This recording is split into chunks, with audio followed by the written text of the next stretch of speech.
Hello everyone, this is Yasmin Fatima from the Department of English, Government College Dong. Today we are going to know about one more literary term, that is ode.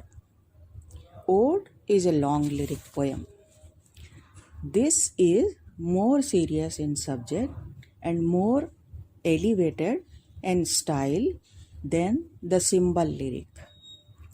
The Greek poet Pindar was the first to write odes. Later on, the Roman poet Horace also practiced this form with certain modifications. The word ode was used by the Greeks for any kind of lyric verse or song sung with the lyre or to the accompaniment of some dance.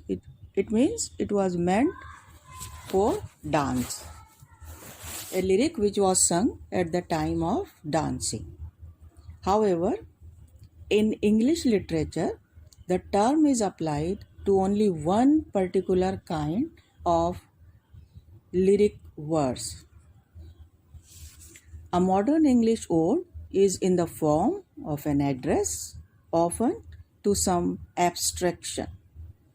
It means it is not written about someone or something, but it is written to someone or something. An English ode has emotional intensity. Its theme is dignified. It has high seriousness. Its style is equally elevated. It is sufficiently long to allow for the full development of its dignified theme. The development of thought is logical and clear. Its metrical pattern is always elaborate and often complex and intricate. Now there are two important forms of the ode. The first one is the Pindaric ode. The ancient poet Pindar was the father of the Pindaric or choric ode. It is also called choric ode because it was sung in or it was meant for the chorus. Pindaric odes were written generally in honor of the gods or to sing the triumphs or victories of rulers or athletes. Hence, they are also known as triumphal odes. Pindaric ode has a fixed stanza pattern. The stanzas are patterned in sets of 3, and each group of 3 lines is called a triad. It means each stanza has 3 lines and it is called a triad. The first stanza in each triad is called a strophe. It was sung by the dancing chorus as it moved to the left. It means when the movement of the dancers was in the left direction, and at this time the strophe or this type of stanza which was sung at the time of left movement was called a strophe. The second stanza in each triad is called an antistrophe, and it was sung by the chorus as it moved to the right direction. That is why it is called antistrophe. In a strophe we saw that the movement was towards the left, and in antistrophe we find that the movement was towards the right direction. The third stanza in each triad is called an epode, and it was sung when the chorus was standing still. When there was no movement at this time, this type of stanza was called, which is epode. The total number of stanzas in a Pindaric ode may vary. The number can be different in each ode. There could be variations in the metrical length of individual lines. The irregular ode was introduced in English by Abraham Cowley in 1656. He imitated the Pindaric style and matter, but it is regarded the recurrent strophic triad. He did not use this type of division, strophic triad. He allowed each stanza to find its own pattern of varying line lengths, number of lines, and rhyme scheme.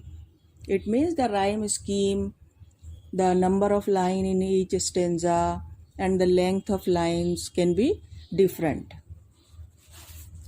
This type of irregular stanzaic structure, altering freely in accordance with shifts in subject and mood, has become one of the recognized and popular verse forms in English. Ode is now loosely used for any lyric which is sufficiently elaborate and dignified. Now, no fixed pattern of stanza or meter is considered necessary. It means the poet is free to use any length, line of any length, different lengths, and rhyme scheme can be different in each stanza, and the number of lines can also be different in each stanza. So there is no fixed pattern of stanzas or meter in the modern ode.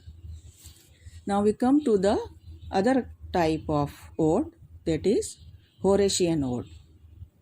This kind of ode has been named after the Latin poet Horace. He introduced certain modifications in the use of this form. The Horatian ode consists of a number of stanzas with a more or less regular metrical structure. It is not divided into triads of the Pindaric kind of ode. It may be rhymed or unrhymed. This kind of ode is light and personal. It means it is not choric. It is not meant for the chorus. It does not have the elaboration and complexity of the Pindaric ode. It means it has now become a simple version of ode. Horatian odes are calm, meditative, and refrained. They are usually homostrophic. Homostrophic means they are written in a single, repeated stanza form. Marvell's an Horatian ode upon Cromwell's return from Ireland and Keats's ode to autumn are an example of Horatian ode. So there are two types of odes: the Pindaric ode, in which we have regular stanza form, that is called triad, but in the Horatian or the that is other kind of ode, the division is different. It consists of a number of stanzas with a more or less regular metrical structure. Here the metrical structure is important. So this was all. Though it was a brief introduction, but this is for the first year only, and you should know what is what, and we will go into detail in later classes.